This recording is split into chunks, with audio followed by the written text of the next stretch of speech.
প্রিয় দর্শক, আপনাদের আমন্ত্রণ জানাচ্ছি জব ইনফো বাংলাদেশের নিয়মিত আয়োজন চাকরির খবরে। দেশের স্বনামধন্য বেসরকারি ব্যাংক ব্র্যাক ব্যাংক নতুন একটি নিয়োগ বিজ্ঞপ্তি প্রকাশ করেছে। পদের নাম অফিসার অল্টারনেট ডেলিভারি চ্যানেল।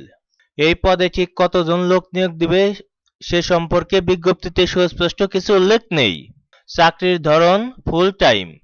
মূল দায়িত্বগুলোর মধ্যে রয়েছে এটিএম টার্মিনালগুলি সঠিকভাবে নগদ এবং স্টেশনারির সাথে সাজানো হয়েছে কিনা সেটি নিশ্চিত করা, নির্ধারিত সময়ের মধ্যে ক্যাশ ডিপোজিট মেশিনে আমানত সংগ্রহ নিশ্চিত করা, যন্ত্রপাতির সমস্যাগুলি দ্রুত সমাধান নিশ্চিত করা, দিনে 24 ঘন্টা সপ্তাহে 7 দিন ভিত্তিতে এটিএম বা ক্যাশ ডিপোজিট মেশিনে রক্ষণাবেক্ষণ নিশ্চিত করা, সময় মতো যে কোনো যন্ত্রপাতির ত্রুটি শনাক্ত করা এবং সমাধান করা।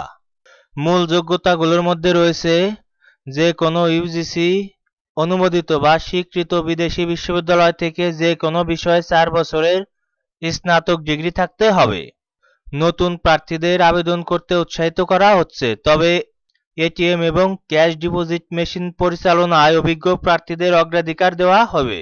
কম্পিউটার সফটওয়্যার সিস্টেমে দক্ষতা থাকতে হবে, যার মধ্যে রয়েছে ওয়ার্ড প্রসেসিং, স্প্রেডশিট এবং ইমেইল। আবেদনের শেষ তারিখ 9 সেপ্টেম্বর 2025।